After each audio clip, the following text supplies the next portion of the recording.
The Fitzroy River is the last known intact nursery of freshwater sawfish in the world, so they've declined globally. And this research has led to a global understanding of the importance of this river to this species.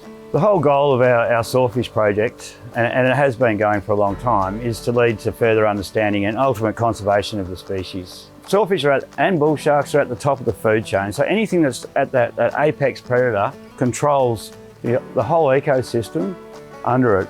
Because they have a life cycle that is so related to the flow of the river. If you take the flow out of the river, they don't recruit into it. So we know that flow, in the last 20 years, there's only been 3 occasions where we've got mass recruitment of the little ones that come into the river.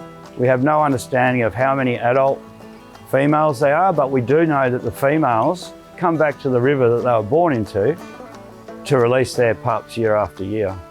Well, a lot of the work currently that we do, and probably for the last 15 or 16 years, has been on endangered species and working with traditional owner ranger groups and monitoring freshwater sawfish, dwarf sawfish, river sharks, some of these threatened species which use the river for a nursery.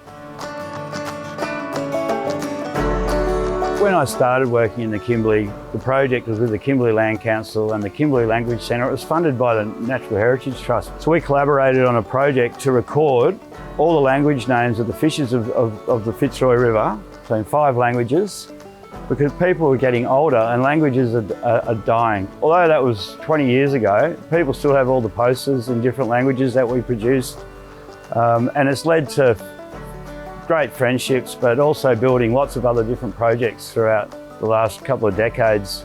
The research has proved a two-way street with the cultural knowledge and the scientific knowledge, and basically everyone helping each other to understand the importance of the river, not only for the people, but for the environment and for the fish that live in there. The community benefit from these sort of projects is just the knowledge, and that any community that becomes aware that their river is so important for these species and that there is nowhere else in the world that hosts these species anymore or that they're declining, it creates a bit of a stewardship amongst the community. Obviously, when we started, there was really nothing known about the freshwater fishes in Western Australia, just little bits and bobs. So our role has been to keep the momentum going and keep the knowledge going and getting it out for translational science so that it gets out to the community, trying to create an awareness that what we have under the water, even though you can't see them, it is really important.